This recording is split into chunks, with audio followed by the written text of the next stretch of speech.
everyone. Thanks for coming to listen to this. My name is Mike Rose, and I run publishing label No More Robots. Today, I'm going to be talking about when we brought our game Let's Build a Zoo to Game Pass last year, and some of the benefits that we saw from doing that. So No More Robots has a bit of a history with Game Pass. We've already brought a dozen games to Game Pass previously. You might know some of them, such as Descenders and Hypnospace Outlaw and Yes, Your Grace. We've been a pretty big fan. It's been very good for the games that we've put on there so far. And we, as you'd expect, have more games coming to Game Pass. Currently, another half a dozen. It's been really big for a lot of our games, especially for titles like Descenders. The player numbers have been unbelievable and have really helped to push the games into places that they just wouldn't have managed otherwise without Game Pass. So one of the biggest things about Game Pass for us is that it's ended up completely de-risking the entire process for us. So before Game Pass came along, it meant that when we were putting a game out, we were entirely down to however the market was that week. There could have been another huge game coming that week that would just entirely engulf our game. There's so many different things that could happen. Once Game Pass came along, it meant that up front, it was entirely de-risked financially, which meant that we could just focus on getting the developer to make the game and making it as great as it possibly could be. It also meant we knew we were going to get player numbers. We knew we were going to get big players for the game. So we'd be able to have all of that buzz around the game and so many people playing it. And it also meant that after the game came out, we could focus on what came next, what post-launch content could come for the game, because we knew we had the player numbers to be able to support doing that. You can see that in Descenders. When we put Descenders out, we spent years, we still put updates out for that game because we just have so many players for it.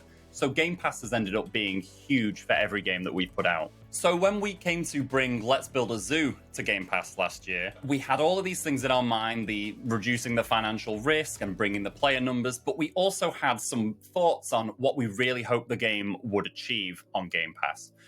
So to quickly explain what Let's Build a Zoo even is, as you'd imagine, it's a zoo management sim, but it's got quite a few strange little things going for it. The game has a full morality system in it, which means that you can build a good zoo or you can build a bad zoo. So, for example, you can build a good zoo, which is focused around animal conservation and powering your zoo through wind turbines, or you could build a bad zoo, where there are the mafia dumping bodies into your animal enclosures, or you have black market dealers coming around. It really adds a crazy dimension to the game that has really gelled with players. The other big selling point of the game is that you can splice any animal with any other animal in the game. So you can literally stick the head of an elephant on the body of a kangaroo. It means that there's over 1 million different animals in the game. And it has really made people super interested in the game, which has been fantastic for us. So outside of some of the benefits that we've seen of Game Pass that I mentioned previously, we were really interested to see whether there were going to be some additional benefits that came from Game Pass for Let's Build a Zoo. So one of the big things for us was that this is our first game where we have true DLC in it, DLC pack that you can buy that goes with the game. Would Game Pass users play the base game for free with their Game Pass subscription and then want to invest further into the game? We had no idea, so we were very interested to find out. The other side of it was that Let's Build a Zoo was built for PC and for mouse controls, and we had to entirely rebuild the controls for console. So seeing whether the feedback that we'd get from Game Pass players on that design and seeing whether we could then tweak it based on what they were saying was really interesting to us. So let's talk about bringing DLC to Game Pass first. So we'd built this huge DLC pack with the developers spring-loaded called Dinosaur Island, which essentially just built an entire new campaign for the game, brought dinosaurs into the game, as you'd expect.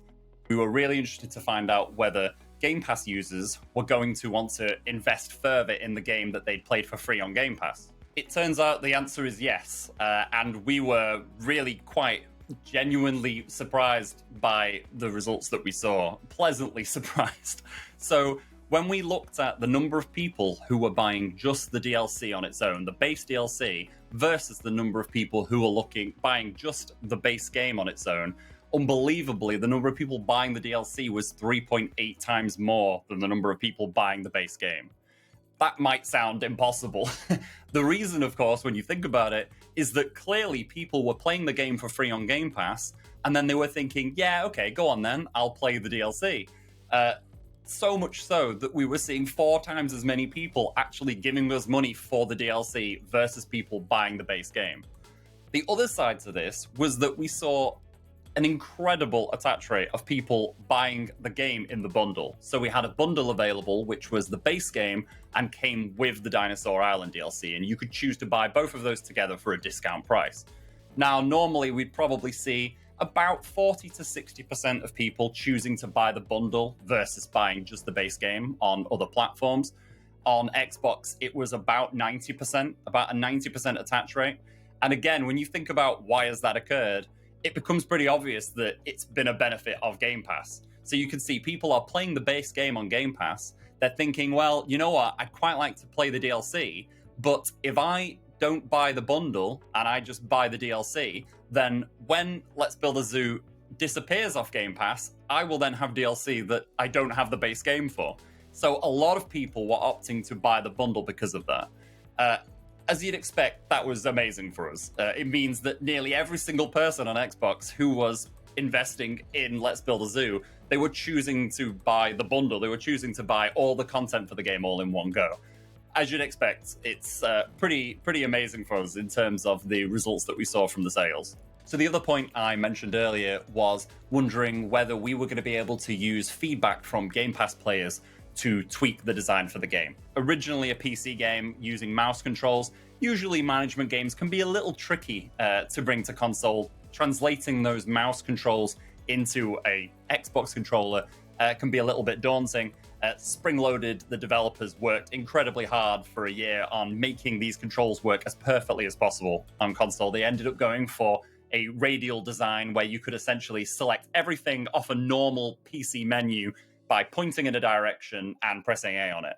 We were pretty confident in this design, but really what we really needed was huge amounts of feedback from people, and that's what we were hoping was going to happen once we launched the game onto Game Pass. So after the game launched, the feedback that we received was incredibly useful. We were seeing feedback mainly through reviews on Xbox. As you'd expect, tons of those coming in because the game was on Game Pass, so there were so many players.